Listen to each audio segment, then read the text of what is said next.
Good afternoon once again, ladies and gentlemen.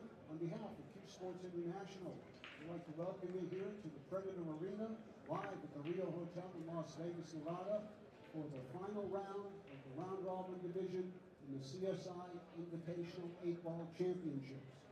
All the groups have been completed except for this one. We have 3 of our 4 semifinalists ready to go starting at 3 o'clock.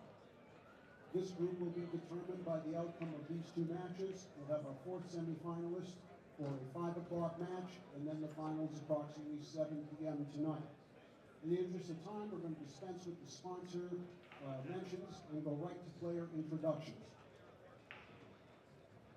Our first player, originally from Pontefract, West Yorkshire of the United Kingdom, now residing in Allentown, Pennsylvania. Certainly a future Hall of Famer.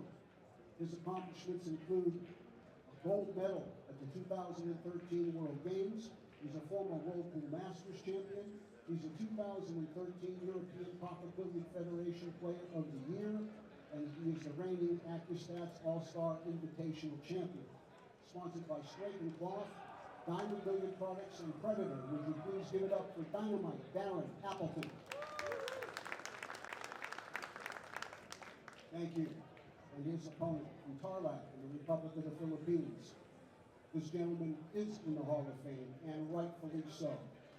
He owns a World 9-Ball Championship. He's a 3-time Japan Open champion. He holds 2 Derby City World All-Around Championships. And he's sponsored by Bear Cues and CueSports, one of the most lovable men in the game. Please welcome Django, Francisco Bustamante.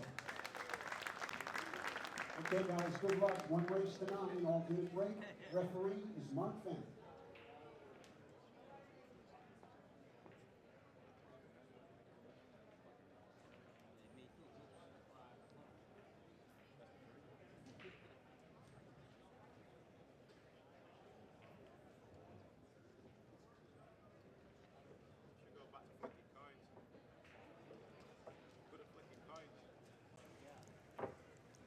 All right, Cotton, we're back.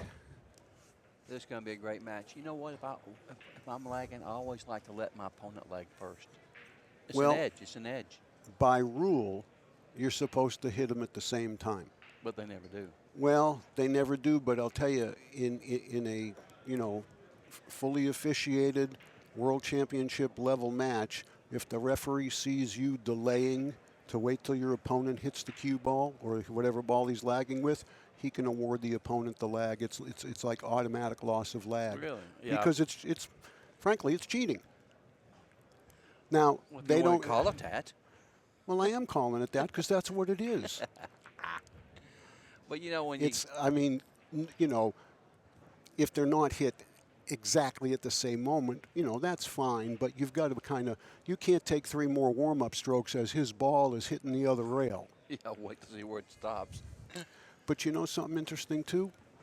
There's an imaginary center string down the table. Yeah. If your lag ball crosses that center string into the other half, you automatically lose the lag. No, really? Yes, sir. And if your cue ball goes into the pocket, obviously, you lose the lag. What if you go 2 rails? You can't hit the side rail. If you hit the long cushion, you lose the lag. And the other way you could lose a lag is if you lag it and it goes all the way to the corner pocket and it rests in the jaw past the nose of the cushion, like corner hooked. You lose that? You lose because you've now gone by the short rail where the actual edge of the rail is. I remember when I was a kid growing up, people would lag and they'd think if you hit the short rail, you lost. Remember that? Yeah. You can't hit the rail. And you can only hit the short rail once. You can't go up and down twice. Because it's easier that way, actually. That's right. I can go in 3 rails like that, 1, 2, 3. It's easier that way. Yeah, but you can't do it. I tried to get a guy to do that. I play 1 pocket with. I said, let me go ahead. I'll just make mine twice. Yeah. He wouldn't go for it. Can't do it. And you can foul. Well, let's say you warm up strokes. You touch the cue ball. It rolls 2 inches. That's your lag. A lot of damn rules. Yeah, I hate when they make you go play by the rules. I hate rules. Anyway, the first thing we can definitively tell you is Ralph Souquet has won Group C via a tiebreaker. And here's how that shook out. Ralph and Shane both finished with 2-1 records. each of them beat Dennis or Cuyo, so that cancels out. But Ralph beat Shane, and Shane beat Kevin. So Kevin's out of the picture, but because Ralph beat Shane, the first tiebreaker is how'd you do head-to-head with the guy you're tied with.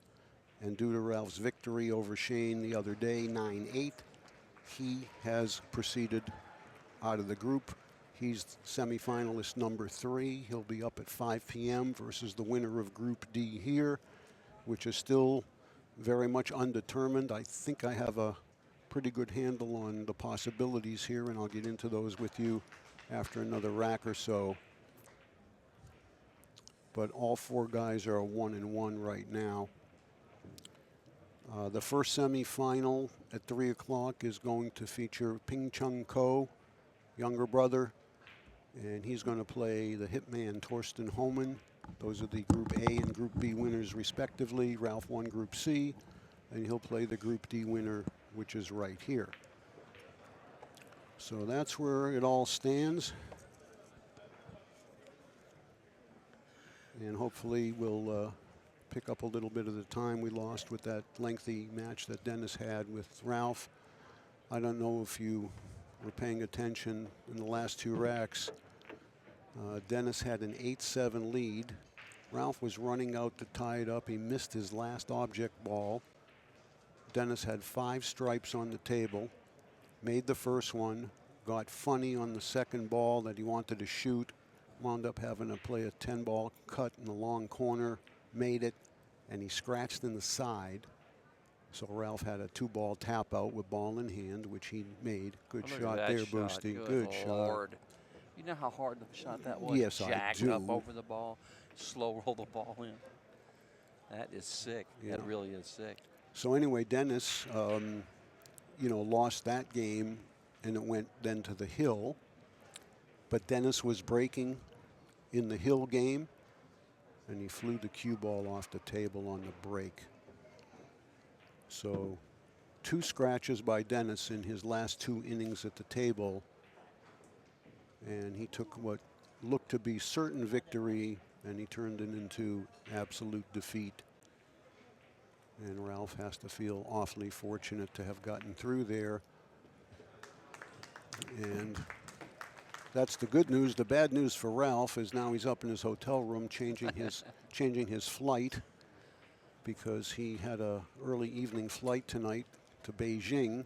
Bustamante just made a trick shot out, a circus out. And since Ralph is now got to play at 3 o'clock, and if he wins, he's got to play again at 7 o'clock. He's not going to fly out that early, and it's going to get him to Beijing a little bit later than he hoped. John Morrow with the first rack over there on Coe's break. John racking and breaking now.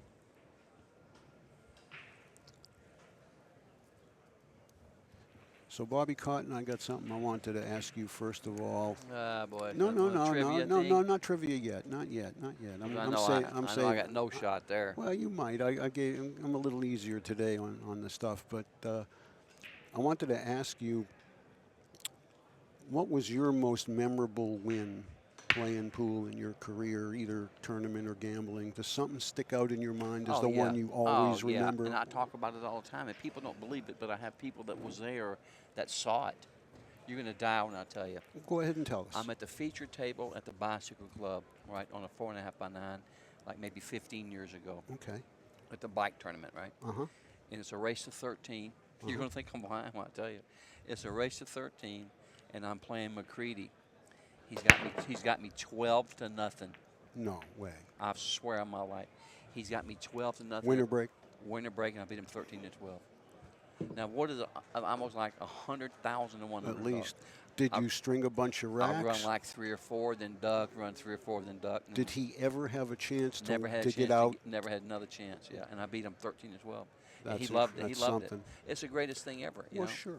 I mean, boy, I wish there was some video of that. Nobody would ever believe it. And then I beat him again in a bar table tournament when he was ahead.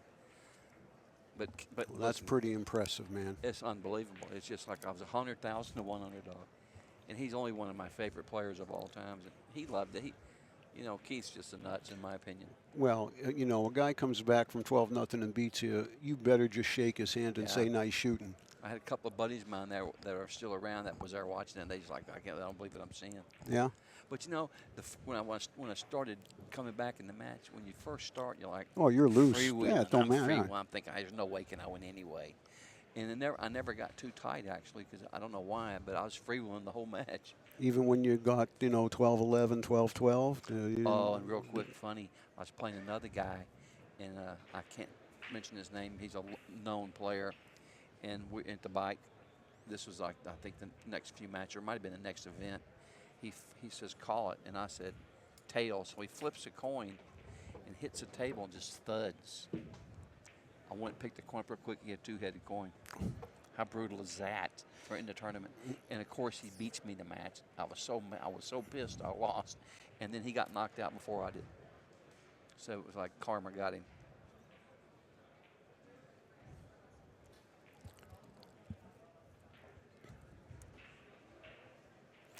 Yeah, well, that's certainly a story that you would never forget for the rest of your life. Yeah, I never forget. You know, I got a similar story happen to me, although the ending wasn't quite so good. I was playing in the Reno Open. It's one of the last few years I played competitively. It was like 2000, 2001. You know, it was still a pro level event. So I was playing in it. We're racing to 11, and I'm playing a guy that I knew from my home pool room.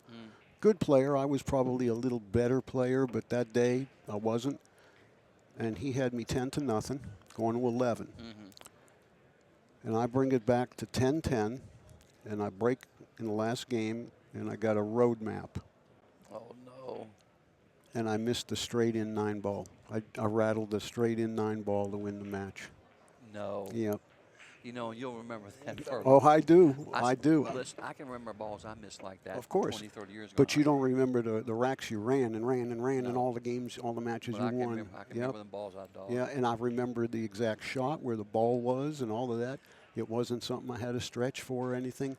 And I knew what it was after it happened immediately. I said, I can't believe I'm going to win this match after fighting back all the way. And then the last rack was like, you know, it was a road map. There was nothing to it. I stopped my cue ball every time, and I just got up over that 9-ball, and I was thinking about the applause I was going to get and how I'm going to answer a couple of the questions about how'd you do that. And was it a long shot or?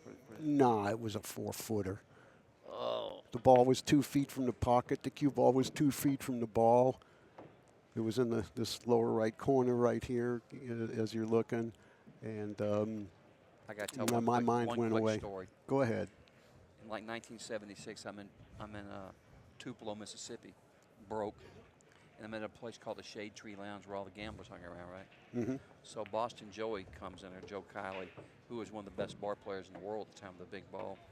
I played him some on the bar table. I'm getting staked for $30 a game. He breaks and runs 13 racks on me for $30 a game. I'm getting staked. 14th game, he scratches on the 9, so I got to shoot a spot shot. I shot it right to the diamond, you know, on the bar table. I missed it like 2 feet, and they accused me dumping.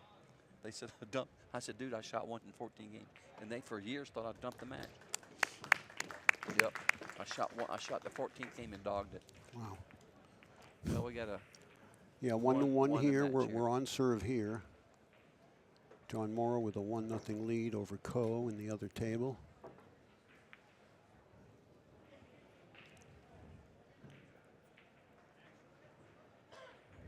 Here's a little an unknown fact that a lot of people don't know. And I think I've even told you, who do you think, and this is a fact, and a lot of players do know it, who do you think is the greatest combination shooters ever been? Oh, wow, that's an interesting question. I'll tell you who it is, and believe me, all the people that's played them know it. Is he still alive? Yes. Okay. Is he our generation? A little younger. A little younger. You would never guess. You would never. There's no reason you would ever be able to guess, you know. But it's a fact. I mean, everybody that knows him. Player. He fires in long combinations like they're hangers. The only first two names come to mind to me would be Buddy Hall or Mike Siegel. That's two good picks, but it's Keith McCready. Is it? Yeah. He shoots combinations like the length of the table, cutting balls like they're hangers. Wow. But he might have had more natural ability. He certainly did because, you know, Keith could drink for 6 days and get up there and play like God. And betting his own cash. Oh, yeah, yeah. He could play, buddy. Anybody thinks he couldn't play, I got news for him, especially on bar table.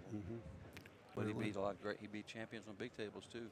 All right, let's see the Django break here. It's been working real well for him all week. Boy, and look at where the cube, just perfect. Yeah, I don't hear and nothing. goes. 11 ball? No. Nothing goes in that spot. Well, you got to take the stripes, right? There's no doubt about that. Starting off with the 14. There's only one stripe in that end, isn't there, Ken? Just the 14 by the 2? Yeah, that's it. Well, if he makes that, it's everything. Everything else is hanging. Look.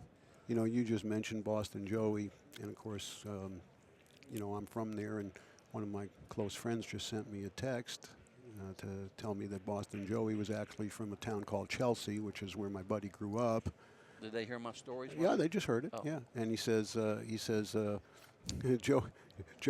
Joey convinced him to stop playing pool when he was 17 years old when he experienced how great Joey was. Me and Boston Joey, we got to be good friends. Look, he looked just like a bulldog, a little short, stubby guy. But buddy, he could play. And he played good on big tables also, not only bar tables. But his bar table game with a big cue ball was like up at the top 5 for many, many, many years. All right, let's have a look out here. I think Darren's got to take the stripes because the 5 doesn't go anywhere down here in the lower left, and he's got a good opening shot. All the other stripes have pockets. I'd go rail first and shoot the 11. I'm pretty sure that's the plan. Yeah, that's the shot. And actually try to maybe play position on the 9. Well, yeah, the 9 can go up by the deuce. Or the side. I'd hit this ball slow and play position on the 9. Yeah, and the other 3 stripes over here on the right will yield a pretty easy approach to get to the 9. If he makes a 9, then he can get down there and shoot the. Yeah. Yeah, it's definitely rail first. I think he's. Nice I think he's just going to stay there for the 12 right now. No, he's shooting at 9 next, baby. Well, I would right now. Yeah, that's a and shot. Believe me, for this man, this is a hanger.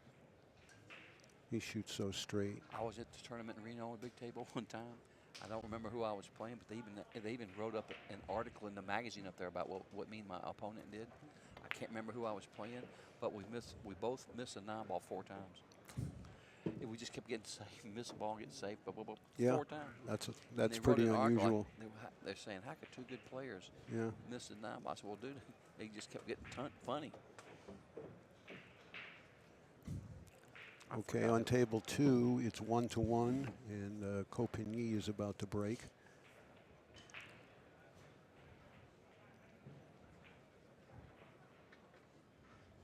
I feel I'm relaxed now. I got a pool story out. You know what I mean? It's like. Well, I wanted you to do that early. I some didn't want you to weight taken tense up all day, you know, like waiting a weight for it. taken off my shoulders. I'm so glad. I might let you tell another one later on, All right. just because you've been such a good boy all week. Thank you, Ken. I know how difficult it's been for you to restrain yourself, and you know, I'm proud of you. Yeah, because there's been a few things I wanted to say, and I'm biting my tongue. No, whatever.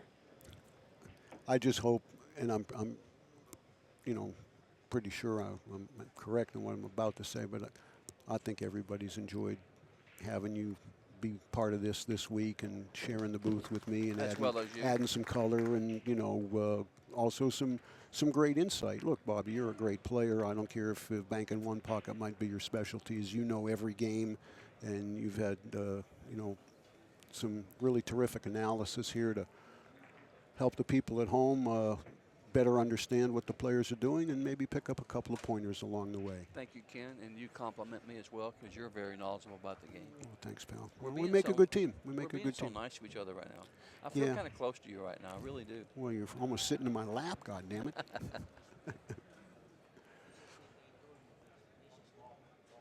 It's funny, when I did commentary with Jeremy Jones, I'm telling you, man, he's a great guy and he's a great commentator.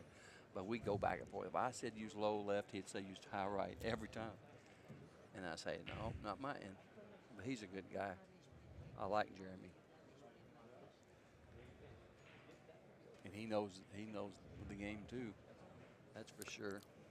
Jeremy's a great player and a great guy. Yeah. And I do enjoy his commentary. You know, he has his ways to, you know, do things at the table. And, Yeah. you know, I think, you know, most commentators, that's what they're going to convey to you, what they would do or why the guys may be doing something else.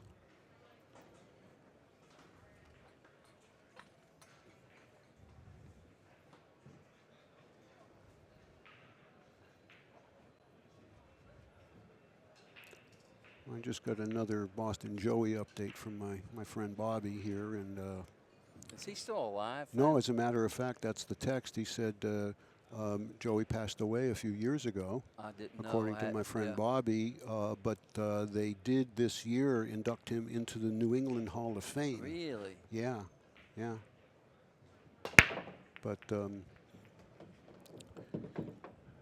well, Darren, He got that's kicked, not. He got kicked in there by 4 different balls. That's not going to help.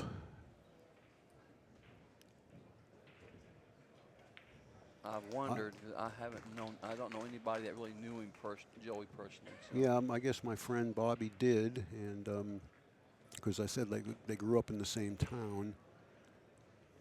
But taking a quick look here, I almost think he might want to shoot the solids. I don't even know. Because of the one ball and get that out of there right now if he could, even on a carom. He can sure shoot the stripes and open it up. And really the ball on the right here behind the 6, it's the 15. And the 11. The 15 goes in the side. I just don't know about the 11 ball, where he's got a pocket for that. And also the 13 down here by the 8. Well, I think that if he gets on the 14, and the 15 in the sides, you know, the 13 straight in. Look at this. He wanted to move the 5 with the 9. Now the 5 still goes. Yeah, but he's. Yeah, I guess. I guess it does. Yeah. Here, he's going to earn it. Yeah. Well, certainly the one ball was the correct shot. He was trying to draw back and shoot the 7 in the corner. Yeah, he's got to shoot the 5 now, I believe, and then the 2 in the side. The 6 ball here, which is to the right of the 15, has plenty of room. Yeah, he goes. But I'm not sure if he wants to wait to the end to play that, and then the 3. That's what he's kind of taking a look at now, because he'd have to get dead perfect on that 6 in order to hold the angle for the 3. Well, this is an interesting choice here. Just going to draw it into the short rail and out for the 3 ball, I guess. Look out, look out, look out. I think the 6 goes through that gap. It better. And I'm sure he wouldn't have played the cue ball there if it didn't. It does look a little snug though, but I think he's got full pocket. He's still got pretty young eyes for an old guy. Copigny 2-1 over Mara, and he's at the table. I'm taking Pigny on that match over there, by the way. I forgot to tell you. Oh, well, it wouldn't have mattered because I wasn't going to get who I wanted anyway. You traitor. You've taken all the Filipinos and the Taiwanese and abandoning the North Americans. Yeah.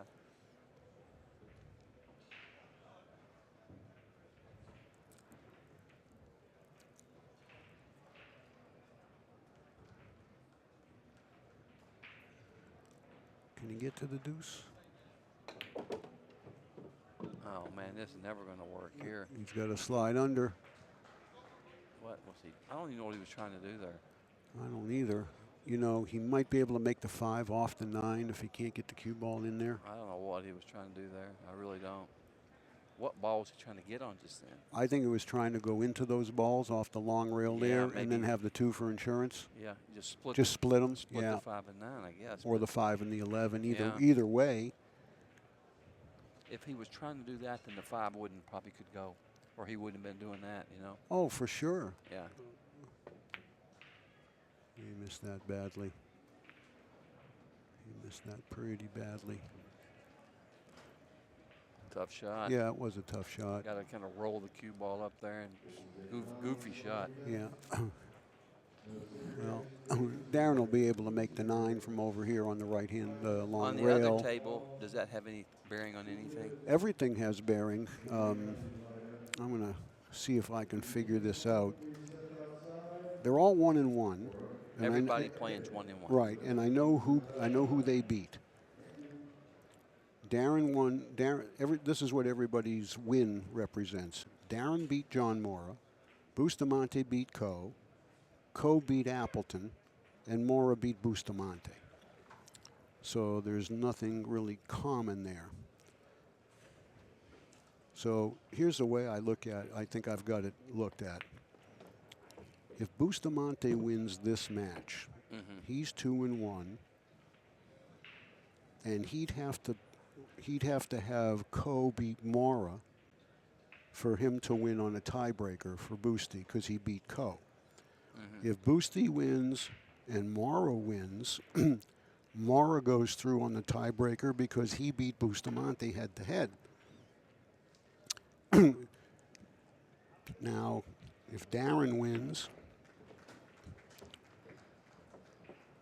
and Mora wins, excuse me, Darren goes through on the tiebreaker because he beat Mora.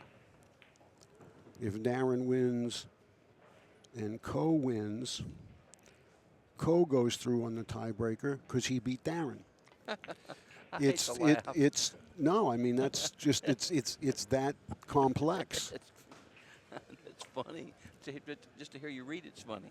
Yeah, and I had to write it out like 5 times and put arrows and all kinds of marks there to figure it out. But I'm pretty sure I've got it nailed as to those possibilities. But they're just it's too much for me to keep conveying to people and ask you to remember it. So just pull for your favorite guy. That's right. And hope and hope that he gets the breaks he needs to advance. Because for whoever wins on one table, they need help on the other table. Yeah. You can't win it outright just by winning your match. You need help from the other table. You need the wrong guy to win on the other side. Or the right guy, if depending on how you look at it. Yeah. It's pretty funny. But here we're going to see Darren extend his lead to 3-1. And Copigny is racking on the other side. And it looks like he's got a 2-1 lead unless he hasn't flipped the score yet. So we'll know that soon enough.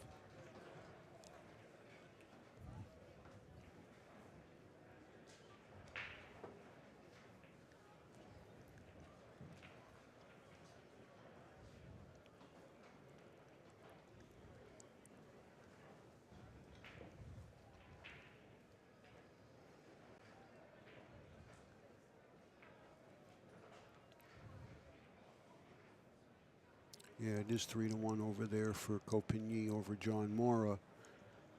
Now that's the result that Bustamante wants on the other table.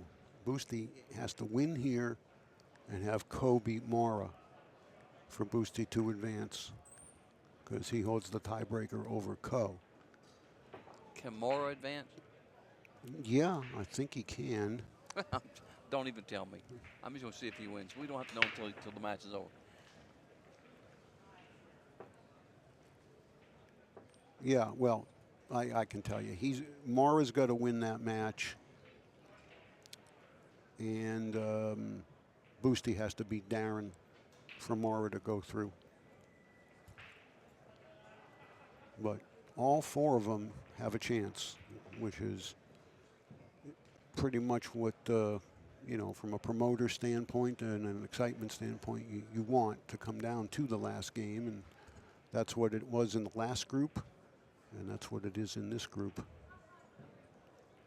So whoever comes through here is going to draw Ralph Souquet in semifinal number 2.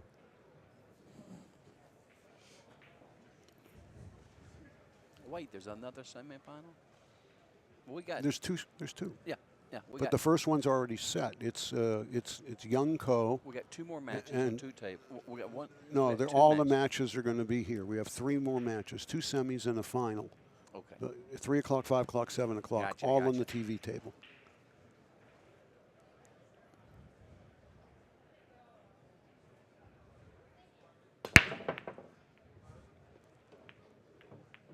You know, I should run Something pool went leagues. down. I ran those pool leagues for 15 years in California, and I had a system of like on the computer to where, like, say you had 13 teams, you have to use this so many weeks, blah blah blah, right? Mhm.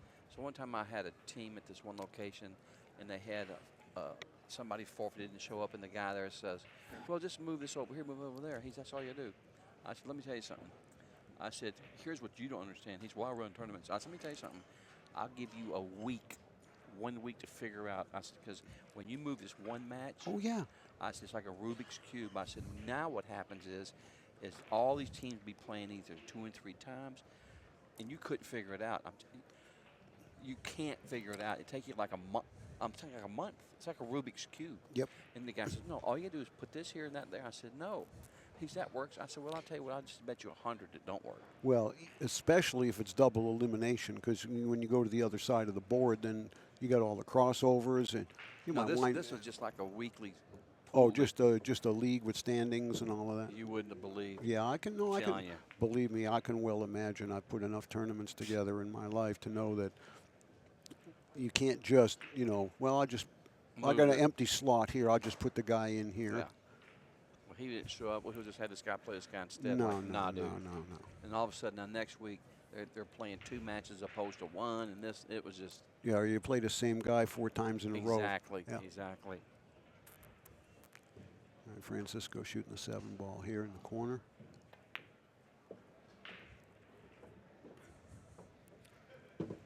Francisco really needs to win this game to stay Yeah, in he the sure match. does, and he went too far. I think he was trying to shoot the 4 ball next. I think he went too far. Because if he didn't, he'd already be over there addressing the 4 ball. Now he's got to back cut the 6. Just make sure you overcut it a hair if it rubs the rail. Yeah, I think he's going to the 4 next. Oh, he hit it bad, boy. That's 2 bad shots in 2 Man, he hit games. that ball back. He's off a diamond. He jumped up. You know, when you don't get your shape and then you wind up having to play a shot that you didn't expect you have to play, I think that you really need to take a little extra second here to get composed and, like I said, take a stroll around the table. Just don't let the frustration fester while you're about to shoot a difficult shot.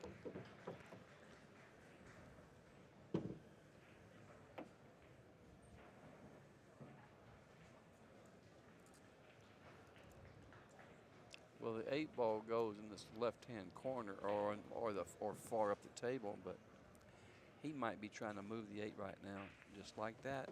There you go. Perfect.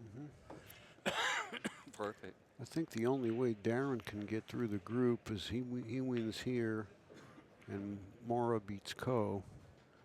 Because Co beat Darren, and he'd lose. Darren would lose on the tiebreaker, and he'd win the tiebreaker if it was John that comes out victorious over there on table 2. So each player has 2 scenarios by which they can get through. You know, you'd be sick if you win your match and then the other guy does something and you don't get to go through because of the other guy's match. That's right. That would suck, wouldn't it? Sure. And the only thing we can say in defense of that is it's the same. It's the same for everybody. Yeah, it's right. Yeah, it's the same. But it's harsh, Bobby. I agree. I mean, it's like we said. I think maybe CSI will take a look at things for next year if they bring back any kind of a round-robin format.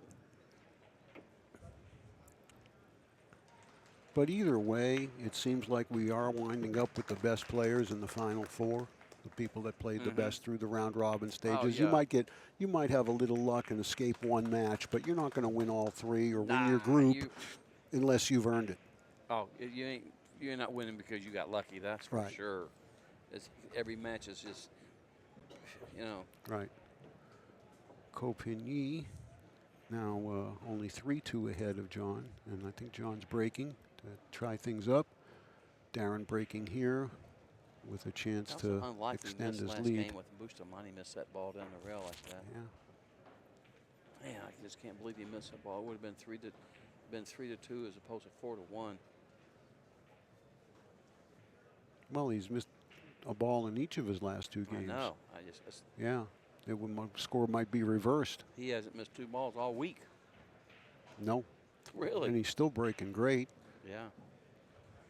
Well, now he's got to hope Darren don't break and run out to make it 5-1. Yep.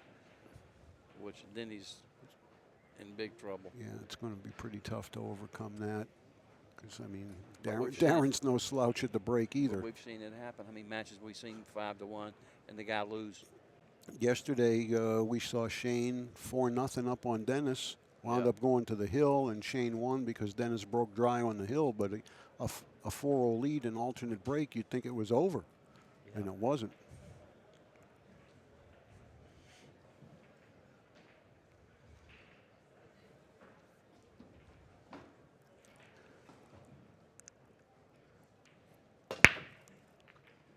No good. Well, he made a couple balls, but funky, the cue ball went forward. So he did not hit the cue ball in the right spot. He hit it above center. And he's got pretty much nothing here. Can he cut the 9 inside? I don't know. I think he looks like he's 2 on top of it. He'd have to thin it with inside with a lot of right angles and hit it 90 miles an hour. I don't even know if he can hit the 3 ball to No, play it over by the 1. No, he can't. He's got to try to whack the 9 in. Well, the risk there is you could risk sending the 8 towards the 2. It could kiss off the 2, go in the pocket, lose the game. They're shooting the 9 on the right side. I know what you're talking about, cue ball's going but that don't you got to? No, I think the cue ball's coming this way. No, it's going that way. Yeah, okay, you think so? Yeah, see, I think it's on this side. Okay. I think. You think it's lined up to the far side of the pocket? I think so. Okay. To me, it looked like it was lined up Yeah, to the near different point. angles, yeah. Yeah. If it was the other, yeah. See, that's what he's doing. No, did he call the 9 or Yeah. is he shooting the 1? I think he called the 9. No, he shot the 1. You see I think he shot the 1 because it was the only ball he could see. I didn't think he hit it the way he was acting. I mean, well, I think you're going to have to play the combination, try to leave the 6 there near the 2, so you can make that and go into the 11 with the cue ball and have the 5 for insurance, right? Which should work. Yeah, if he can control the 7 ball here. Yeah, I think he can just push. Or the 6 ball, yeah. Yeah. But you got to get the cue ball off a foot or so to have a nice angle. Oh, he's going right now. There's nothing wrong with that. That was a beautiful shot. Yeah, except the 8's tied up. The 8 don't go nowhere.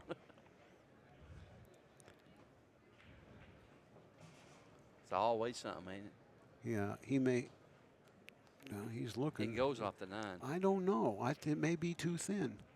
Or the ball it's married to may stop it from hitting the 9. Yeah. Which is the 10. He might cut the 7 down the rip. No, well, I was thinking about that, but I think it's really a severe cut. You know, I think he'd rather have just a little less angle.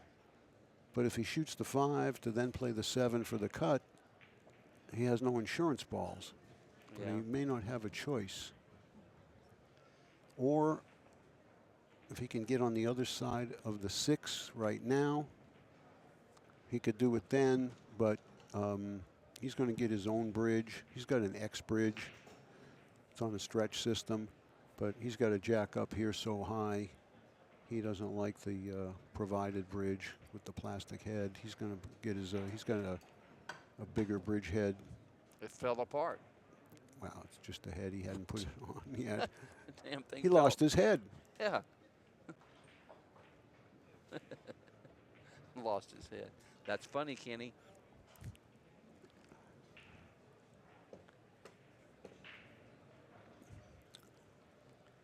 Now, even though it's cue ball fouls only, if his shaft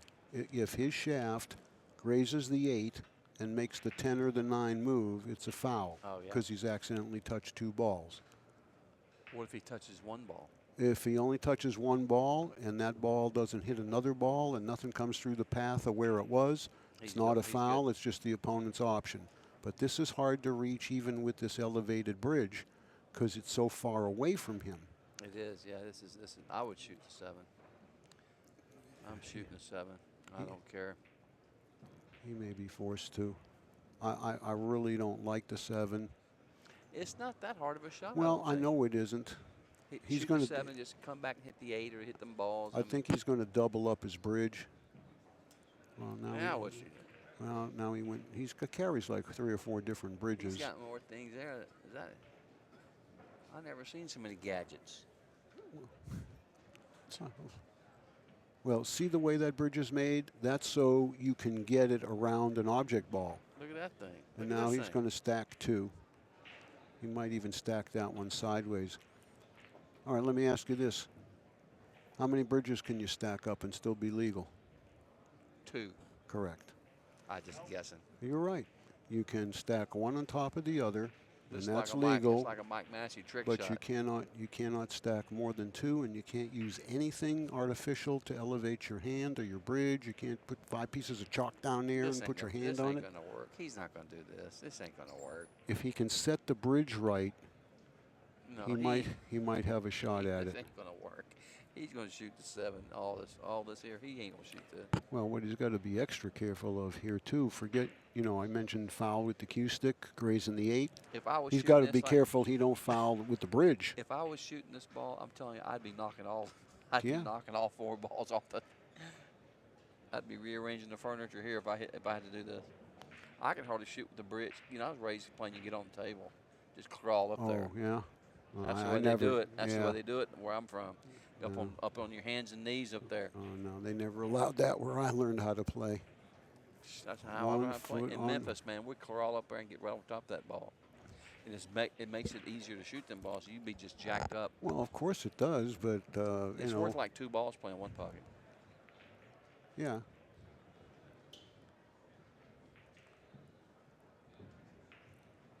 After all that bridges and everything. Well, there, he he's gonna couldn't go control.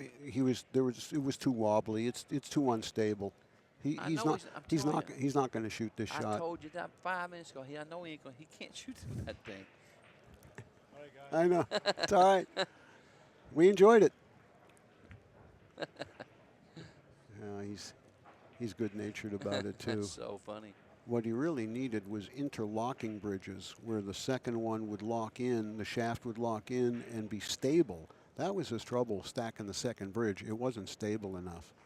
Watch him fire this in, run the balls out, and with yeah. why What did did I I- even and bother? What did I say? After all that, how's he shooting the 7? I know.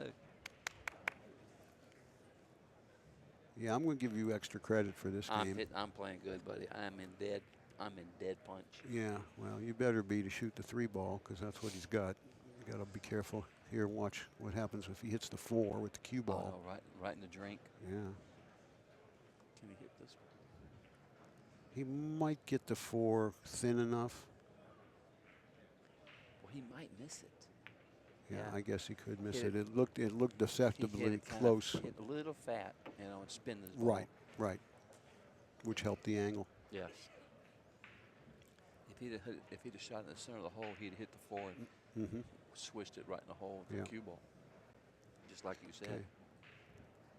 I think he's got to come way down table here. I don't think he wants to go up that cushion for the 5. Absolutely, because Perfect. he couldn't afford to be straight on the 5 because the 6 don't go anywhere but the pocket where the 5 is. Now it should be pretty easy. 5, and I like hitting both long rails here. Oh, no. You know? Nah, just like this. Okay. Just like that. Well, I wasn't sure he could get a big enough angle on the 6 without hitting the second rail, but you are correct.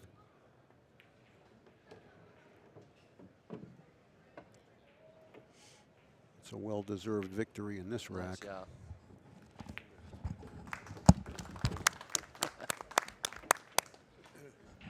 Nice out. Nice work, guys. Nice out. Slap it in the gym. was so funny. I was commentating on his match when he was playing at the Tar Studios. You hear about that?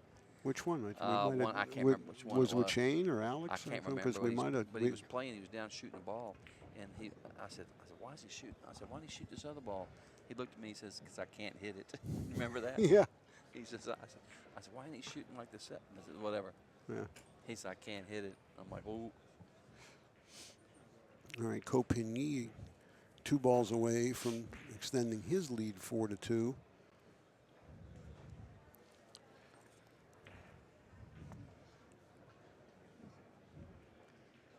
Well, I never would have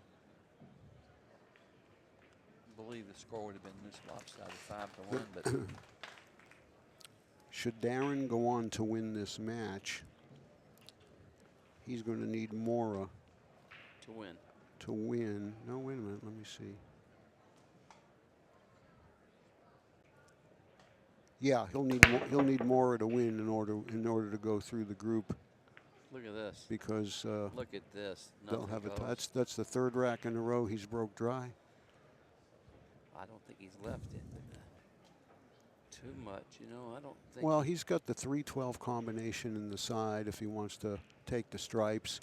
I might like stripes if that 9 up there goes under the 7, where he can move the 7 and the 14. I'll tell you the funniest thing I've heard said in this tournament so far. After Mike DeShane's played like 2 or 3 matches, he had that one shot. He says, "Is the 8-ball neutral?" Like, dude. Actually, no, Shane asked me that last night. And you don't have to shoot the 1 and 15 the side either.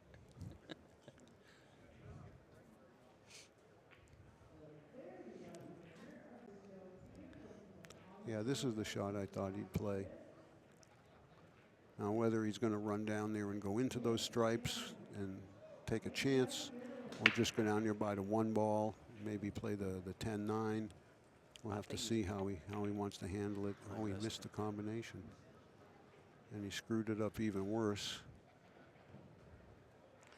Kind of a tricky combination. Oh, with it that was funny angle. You know what I mean? Well, you're cutting one ball one way to cut the other ball the other way. Yeah, that wasn't no hanger. That almost gives you a headache just figuring it out. Yeah, you know.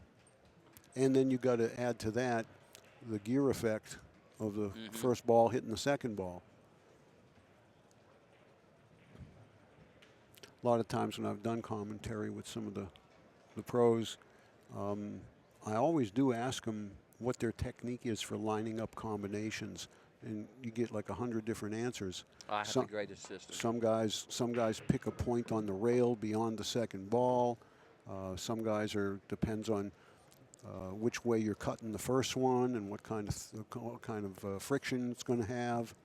What's your system? I feel like I hit combinations real well because I play a lot of 1 pocket. So let's say I'm shooting and I gotta cut the ball I'm trying to pocket. I have to cut it with the other ball. I aim to where I got to hit the ball I'm trying to pocket, and I pretend that ball's not there, and I'm shooting the first ball to a spot on the rail. Oh, right. You make the intended object ball invisible. Right, and I'm shooting as if you're only shooting like 1 ball into that spot on the rail, like right, where it might be the diamond or inch a little past it, and that works. And then you kind of like also playing, looking at both shots, but basically you're shooting that first ball into a spot on the rail, and it works pretty good. Well, I think the reason, and it does, Bobby, and there's a lot of merit to that system, and you're not the first person I've heard say that.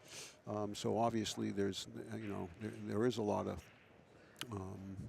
good things that can happen playing it that way, because to pick that one spot on the intended object ball to hit, not with the cue ball, but with another ball, it's harder to see the contact point unless they're close, when you're quite close up. But let's say you're shooting one that's got to go 4 feet before it hits the next ball, then your system really works well, I think, because you can focus on that point. How many times have you seen people shoot combinations? Oh, Boosty. What are you doing, pal? And actually hit the combination like a ball they're hitting first. Looks like they're shooting that ball toward the hole and miss the other ball like a mile. Oh, yeah. You know what I mean? Oh, yeah. You should shoot combinations. Good playing straight ball. Yeah, right? I've gotten a lot better at it. Do you use the same thing I was talking about, like the point on the rail? It depends on the shot because most combinations in straight pool are short shots. The balls are close together. If I've got to do one with any distance, I do use your system a little bit. Sometimes you can pick out a point on the wall. You know, you just look beyond. You know, don't have to be on the rail. I can't see that far. But most of the combinations in straight pool are 2-footers. And if they're more than that, you probably shouldn't even be playing them. I don't know if he accomplished what he was trying to do. I think he was playing safe 100%. He was. He wanted to hide the 7. But he left the shot where the 7 goes. He can't make the 7. You don't think so? No, the 9's in the way. I'm almost sure. Are you sure? No. I mean, it looks to me like it's spinning in. Look, if he splits the balls in half, it looks like the ball goes. He's looking at it, but I assure you, if he ever gets around to shooting it, Darren's going to call the referee. I swear, I believe it goes.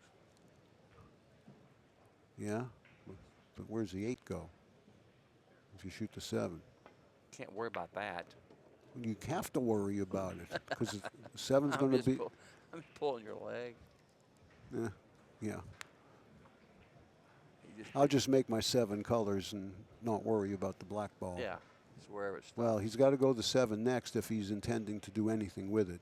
I'm telling you, it goes. Look, he's perfect to get there. And all he got to do here is just, I'd hit the ball fairly hard and draw the cue ball, and the cue ball goes into the 8. I guess he's going to play the 5 first and get closer. He doesn't want this big of an angle. Yeah. Darren was trying to bury that 7. Yeah, Darren's already waving to the referee. It's not even close. Just shoot the ball softly. The 8 goes straight in the corner. Just push this at 5 o'clock and hit it fat. Goes right in the hole. Cue ball stays right there. Just like that. The hanger. There obviously much more distance between them and a more distance from the 7 to the rail that I couldn't tell from here. What do you mean you got bad eyes? That's 30 feet away and you saw that. I got my glasses on. Oh, that's right. How do you know? Yeah, I might have 2 pair on. Well, Boosty shoots 2 hangers into the rail in 3 games, and then he comes with an out like that. Come on, Django.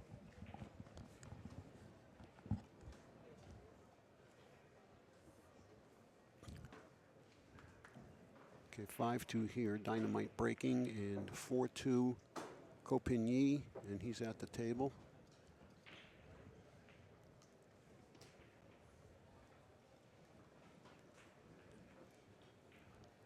All the play after this is on the TV table. 3 more matches, 2 semis and a final, so you won't miss anything if you'll stay right along with us.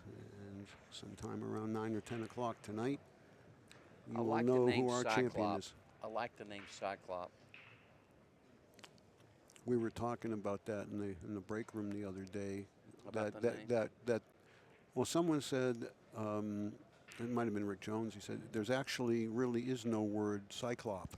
The word is actually cyclops. Cyclops, like the remember the monster Greek movie, the big monster, guy, and one eye. right, it was a Greek guy, and the plural of cyclops is cyclops. So there is no cyclop. But whether it's grammatically correct or not, I also like the name and I like it without the S. And I think the logo is kind of cool too. Now, if they could just make the balls a color we could recognize. Sorry, Adrian, just teasing. Uh-oh. Well, that is just murder. That's twice. That is murder. He's done that twice. Okay, I have a little bit of question for you. All right. What do you call a fish with no eye? Oh, I've heard this. Let me tell you. Yeah, go ahead. That's funny, ain't it? Yeah, yeah. That is funny. I have to tell it to somebody else today. I haven't told that joke in a long time. You know, they said on AZ Billiards they should hire a comedian instead of me. They said, one guy says, if you want a comedian, you should hire a comedian. Like, dude, I'm funny as a comedian. Tell me what he's talking about. How you think I've survived on the road in these rough bars without getting killed my whole life? Right, you make them laugh, they can't, ain't going to beat you up. I beat them out of their money and make them like it. Right. You can't be a meanie. Thank you for taking my dough. Oh, that was funny, Bobby. Yeah, thank you. I'll play some more next week. Yeah. You know how many times I've been in bars like in Peoria where I can tell you 100 places, all pool players were afraid to go in there and win the money because of getting hurt. I go in all them joints and bust everybody in there and they love it. You know, you got to know, you know, I was raised with them knuckleheads. So you had knucklehead experience. Yeah, exactly. Right.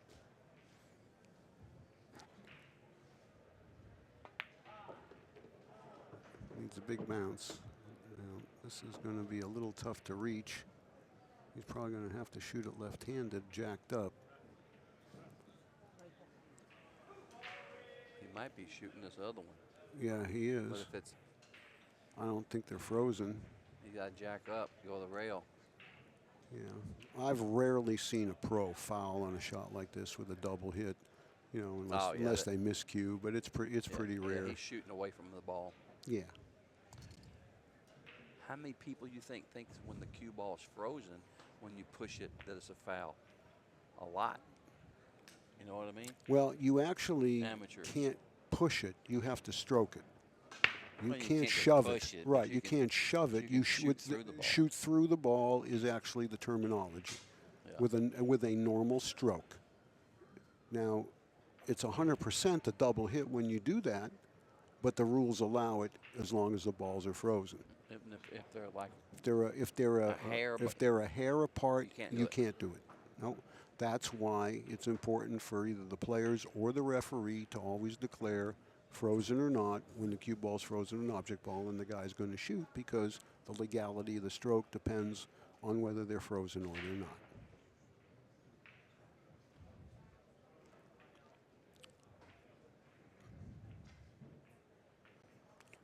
Well, both matches are 5-2. Darren leading here and Copigny leading over John Mora on table 2. Darren is real lucky here to be up at the table. I would have bet my life that Bushy would have got out from there. He got the only spot where he, you know. And I think he played the right shot. I think jacked up playing that 9 left-handed was not the correct shot. But I'm afraid to have to say that Boosty's definitely off his game a little bit. He's made 4 or 5 bad mistakes here in 7 games, and like you said, he might not do that in the whole tournament or half the year. And other than Darren's scratches on the break, he's played solid. What do you think makes a person play perfect one day and the next day just make mistakes? Bobby, if I knew the answer to that, I would be a very wealthy man. Yeah, I mean, you both. I mean, but it's weird, isn't it? I don't know. I don't know. You know, I might do here if these. I mean, it happens to everybody. I mean, the only conclusion I can ever even attempt to theorize on something like that is just you don't have the same mental commitment and focus that you think you have. If these balls don't go, he could shoot this 2 and nestle in right between. Oh, he's got all kinds of room to duck. Oh, yeah. But the thing is, he's got to move something, because I'd put him in between 2 and 1 on the rail. He might not be Lock able. Him up. What, graze the 2? And he'll go to the rail, and bounce off, and come into the 2 and 1, and he has no ball to hit. He has no ball he can hit. I wouldn't shoot this 4 with my life dependent on it. No, I wouldn't shoot the 4. I'd play safe before I shot the 4 ball. I'm telling you, this is the wrong shot. He's got to shoot the 2.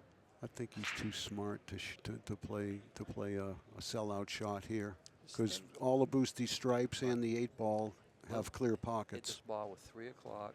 It goes in the rail and comes straight back into the 1-2. He's called a bank shot on the 5. I think this is a 2-way shot. Well, actually, it wasn't, because if it didn't go, he was selling out. But now, Well, that was straight on. He's got to make that bank. I didn't even see it from here, you know. yeah, it was hard to tell from here if Yeah, that thing I was going to go couldn't tell or the ball not. even go by there. But he hit it.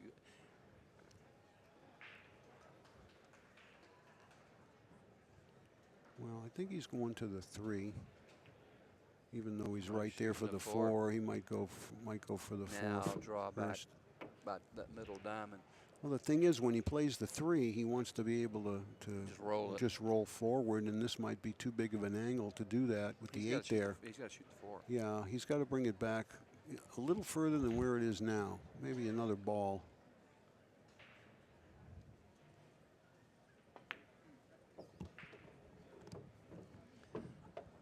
That's, you know, he might be going to bump the 8 here. Well, I think he might have to, because he's so steep. That's why he's got the disgusted look on his face. Drew it all the way back to this. Well, he couldn't draw diamond. it too far, because then The he couldn't middle make the diamond. 3. Middle diamond was right, but you know, you got to err on the side that he erred on.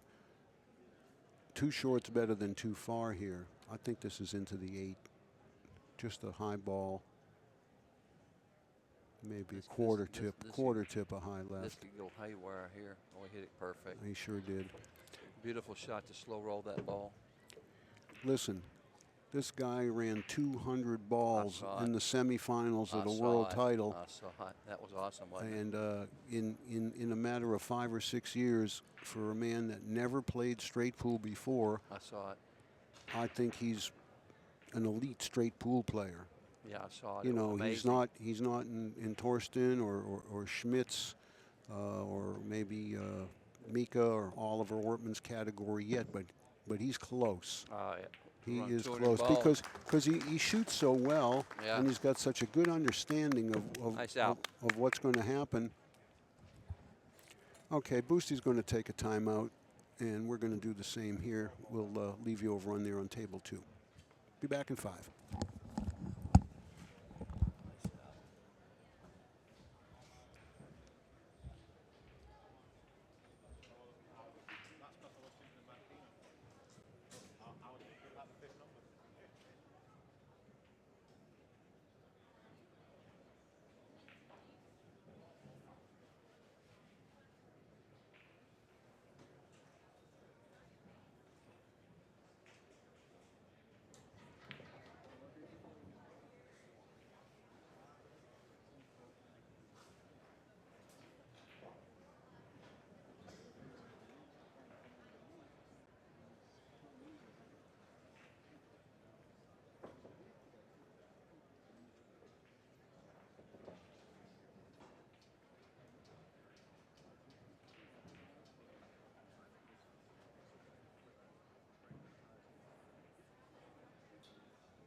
track number 8, Francisco, to break, and he cannot afford to break dry again.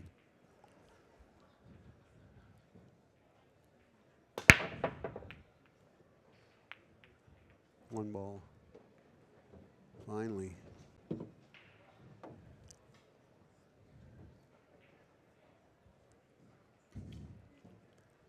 Well, he can take either group here. I think he's going to obviously start with the solids. Excuse me, with the 9-ball with the stripes. Because he doesn't have a real good solid to start with. But all the stripes have pockets, and the 8's right in front of the hole. And look at this. Jacked up now on the onto the 15. Going to have to change his plan maybe.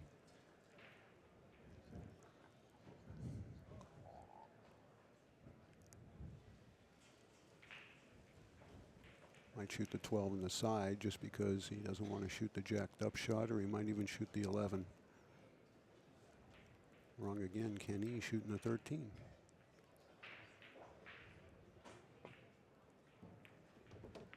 Watch out, watch out. Okay, be all right there.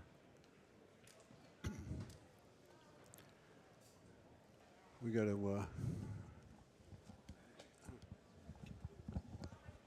got to get the camera switched back over to the main table. Switch the camera, Vincent.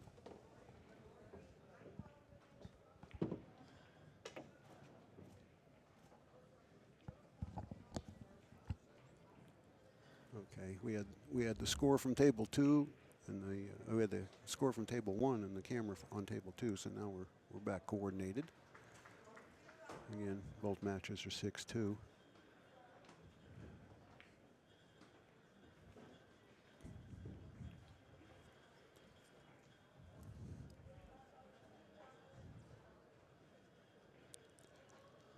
Well, if Darren wins and Coe wins, Coe's going to go through because he beat Darren head to head. Right now, that's kind of the way it's looking.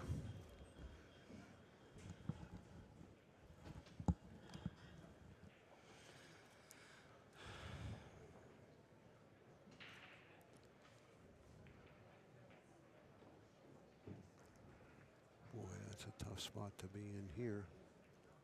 He's corner hooked on the 11. He's got no pocket for the 12 from where he is, and he's got a brutal cut on the 14 ball, which is probably the ball he's got to shoot. He's looking real hard at the 11.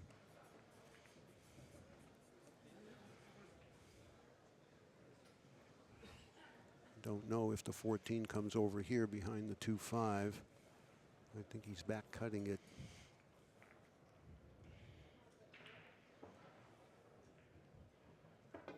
Good shot. Needs some help. Stop. That's good. Now he's got the angle to come out for the 12 in the same pocket. That might be the best roll he got the whole tournament. Yeah, and it might have been the best shot he made too. I mean, but what a roll that was. Hit them balls and sneak. You get over there perfect to get on the 12. Well, I think he had a good roll coming and a couple of scratches on the break there and shot himself in the foot on a couple of other games. Yeah.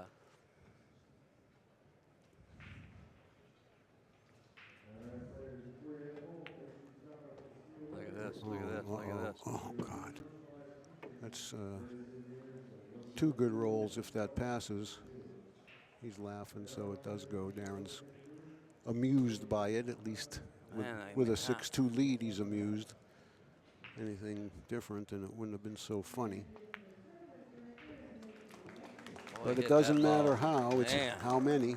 Well, I think he had to hit it into the rail to get it by the solid. I'm talking about how bad he hit the ball before, not to get on the 8. Yeah. He come up 6 inches short.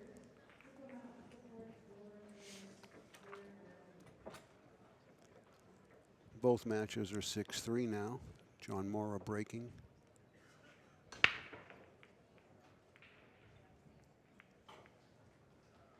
He got a ball down.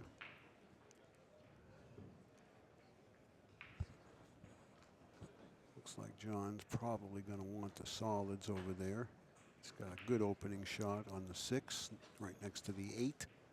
2 stripes are tied up there on the left rail, so that's why I'm sure he'll take the solids. Everything else looks like it has a pocket. But he only has 1 pocket for the 8 ball, so he'll need to keep that in mind too. But he might want to go down table and take care of that and then save the 2 and the 3 for the last 2 balls.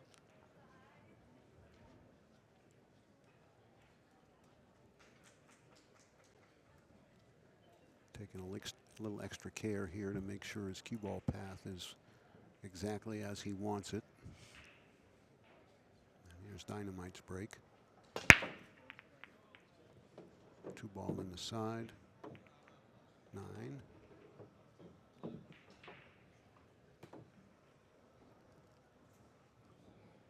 Kind of like the stripes here.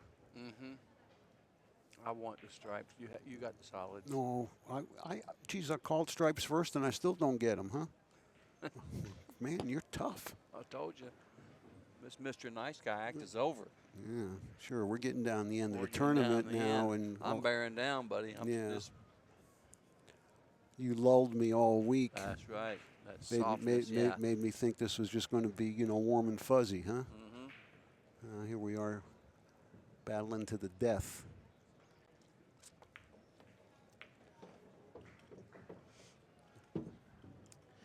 Well, he has to shoot this. He needs to move the.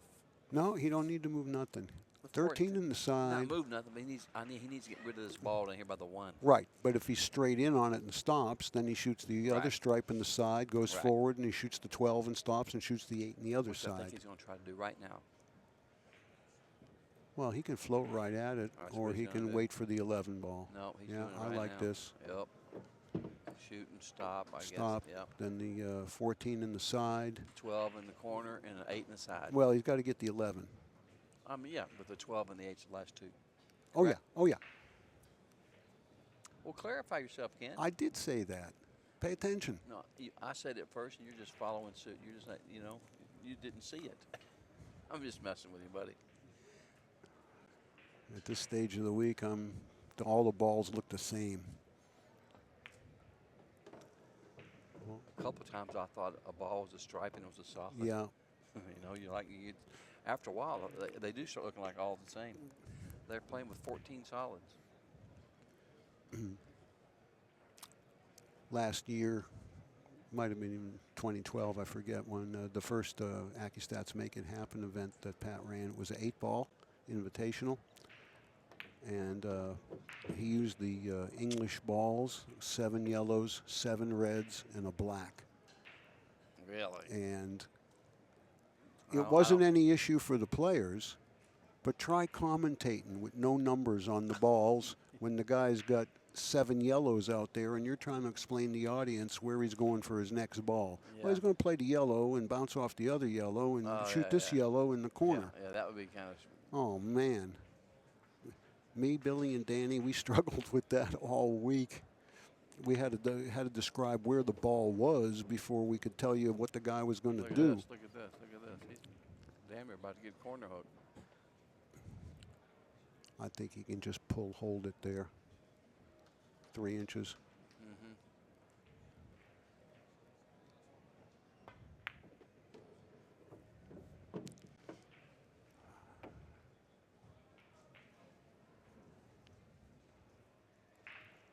It's getting away from Django here. I played him a couple years ago here at the tournament, one pocket tournament, to Danny. Mm-hmm. I wish they'd have it was on the TV table, but I don't think they filmed it. I played perfect on. I beat him 4-0. I played so good. Of course, it wasn't filmed, I guess, or maybe it was. Are these matches being? They're not being where you can buy them, right? These matches like there's no DVDs, but I think eventually they'll wind up on CSI's YouTube channel. My match won't. That's 2 or 3 years ago. No, that stuff back then, unless it's someone, you know, somehow got it and put it on YouTube, it's probably just a figment of your imagination now. And Yeah. You can tell everybody how great you played, but there's no proof. I swear I did. Yeah, sure. There were people watching. People were sweating it. Yeah. Justin saw it.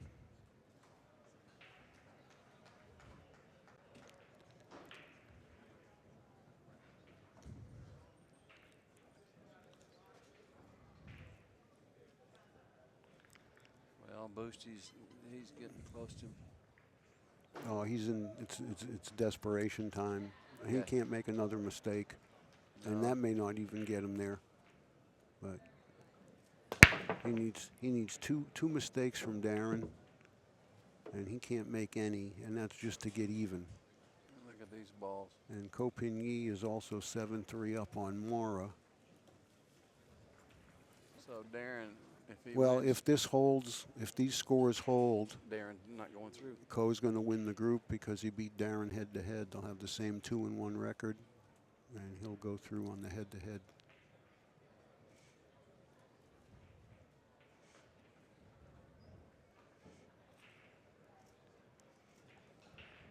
What is the ball on the other side of the stripe that's next to the 8?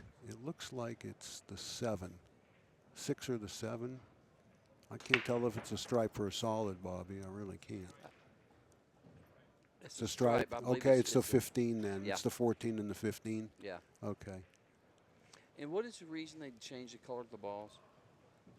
According to Adrian, when I asked him about it, he said they just wanted to not be the same as everybody else. They were coming with a brand new product.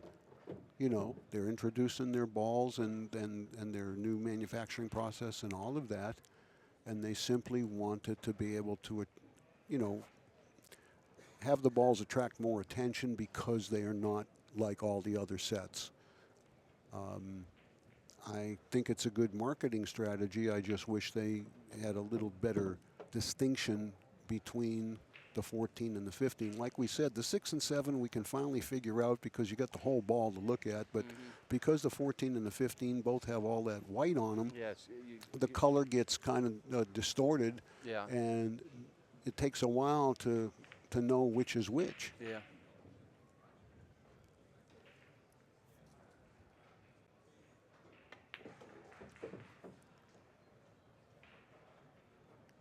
Well, wonder what his plan is for this little cluster here. Go into it off the 8 or either bank the forward stripe that we can't see cross side, or maybe it kisses in off the 8 in the side. I think he's going to shoot the 11 inside and go right into him. Well, I thought of that No, this too. ball goes. I apparently. thought of that too, but I think the way he was looking, it obviously goes. Yeah, this ball goes. And if it does, he's perfect. Stop, 11 stop. Actually play the 14 maybe now. Yeah, we couldn't see from this angle yeah. the ball went. Came a little far. You have to probably draw it into the rail and out, or just go the other side of it. That's okay. Well, he's got part A done of a 4-part drama. Part B is going to be having to win on Darren's break. And then he's going to have to break and hold serve and win again on Darren's break.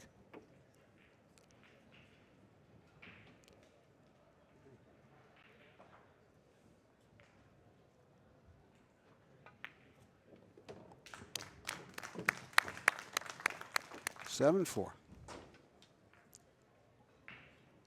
Table 2, John Morris shooting to try to get to 7-4. Well, the difference in this match is two dry breaks by Boosty and 2 misses, 2 straight out misses. Darren scratched on the break once, maybe twice, but he hasn't really missed any balls.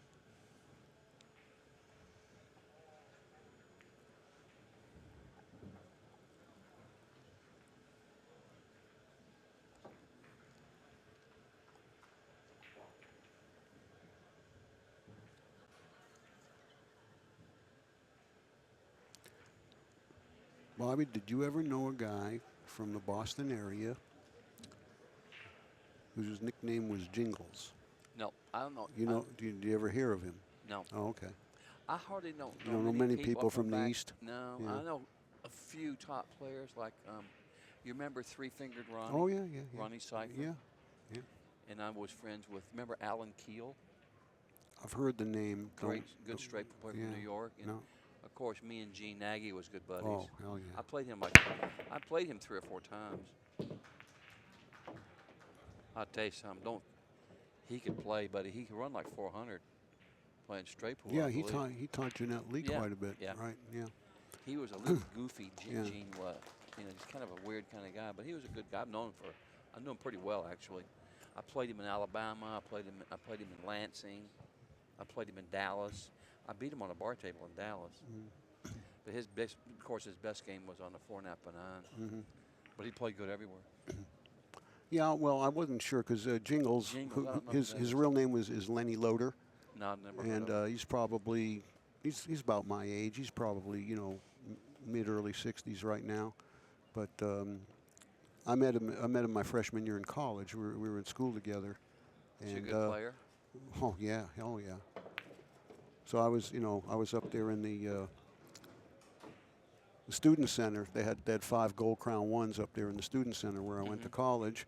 And, of course, I thought I was like the greatest player, in the whole school. And, I mean, I was one of the better ones. But so I'm up there one day hitting some balls around. This guy comes over. He says, you want to play some? It wasn't for money or nothing, just, play. Okay, fine, And another guy that probably can't make a ball. We start playing straight pool, and he hits me with like 70. No. Yeah.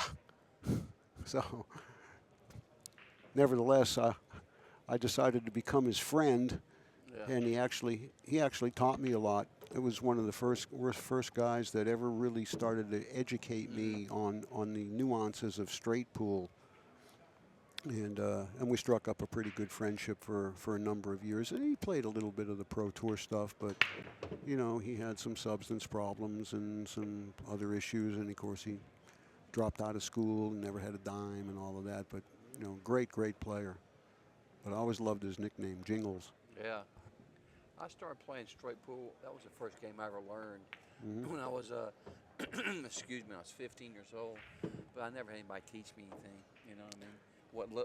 I learned more last 2 years ago in watching the Straight Pool Challenge here than I learned the first 40 years of my life. Yeah. Watching all those guys play, Yeah.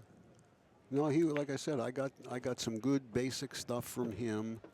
How to maneuver around the rack and how to deal with balls up the other end of the table and this and that. But beyond that, I never really was taught anything after that. I was pretty much self-taught and learned. I learned a lot from watching Accustat's videos all those years too, and watching some of the better straight pool players around my area. But like you and I were saying, they weren't so willing to give up their secrets. I'm so old school. I hate all them videos. Oh. People learning how to play one pocket in an hour. It took me 30 years. No one's going to learn how to play one. All I'm saying about the videos is if you watch them repeatedly, you pick up things here and there. It doesn't teach you how to play or how to make balls. But all them shots you learn, like say for playing one pocket, especially one pocket. Yeah. It took years for people to learn how to learn their moves. And you learn, excuse me, and you learned them by getting in the box. Oh yeah. Now you go buy a video for $9.95, and within a month's time, you know all the moves that took other people 10 years to learn. I don't like it. Yeah, but that's just me being old school. Well, I'm old school too, and we can make the same argument about a jump cue. It took me years to learn how to kick in masse, and now you can take a guy that can't run 5 balls and he can make a jump shot. I know a guy that taught a chimpanzee how to jump the ball with him. Really. He did. That monkey could jump a ball like an inch away. My ears are plugged up. Excuse me. Yeah, I don't like the jump cue either. Play a perfect safety, which is difficult. The guy jumps over the ball and gets out on it. Right. Yeah, I don't like it. But you got to have one, I guess. I wonder why they don't allow jump cues playing one pocket. What's the difference? Well, how many times are you going to jump a ball playing in one pocket? A lot. Oh, really? Oh, you think? Yeah, a lot. You get behind balls, the guy got a ball in front of his hole, that you can't hit it. Yeah, but see, to me, then that's, I mean, if you're good enough to put that ball there, the guy shouldn't be able to get out of it that easy. So I agree, you shouldn't allow jump cues. Boy, jump cue would come in handy in one pocket, I'm telling you, I think. Maybe too handy. Yeah. Oh, it would just ruin the whole game. Yeah, I think so too. I think if there's one game at all that I could tolerate it in, it's 9-ball. Because there's so much luck in that game. It's almost like, you know, anything goes. But I don't really like it for 10-ball, and I sure don't like it for any other games. I think 9-ball that might have a place because it's, you know, it's fans like to see that stuff. It's spectacular. I mean, Shane won the Derby City Master of the Table a couple years ago by making an impossible jump shot on Niels Fine at 6-6 in the semifinal. Really? Oh, it was, yeah, it was unbelievable. He jumped a ball that was 7 feet away and drew it back two rails for position, like it was ball in hand. It was one of the greatest shots of all time. But it cost Niels $20,000. That'd make you sick. Yeah.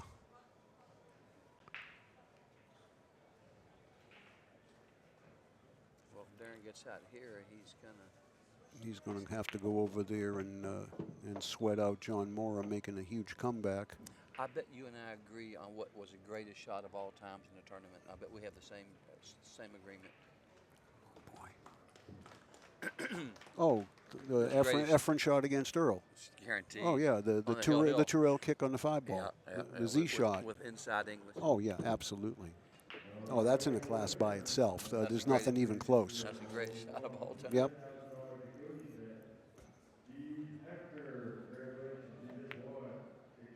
And Earl actually, well, Efren made, that was Kate's game, and Earl actually, Efren made a couple more balls, and then Earl gave it to him, which was a very classy move. And then I remember Earl went over and picked up Efren's arm and raised it up like he was the champ. Greatest shot ever. Yep. Yep. And Efren got such a horrible roll to be there because he played a great safe, and then the 8-ball kissed in. Right. Okay. Well, unfortunately, we're going to have to say goodbye to Django as far as his future in this event is concerned. And we may even have to say goodbye to Darren because it's all going to depend on what happens over there. But John Mora has dug back to 7-5. So the way it looks is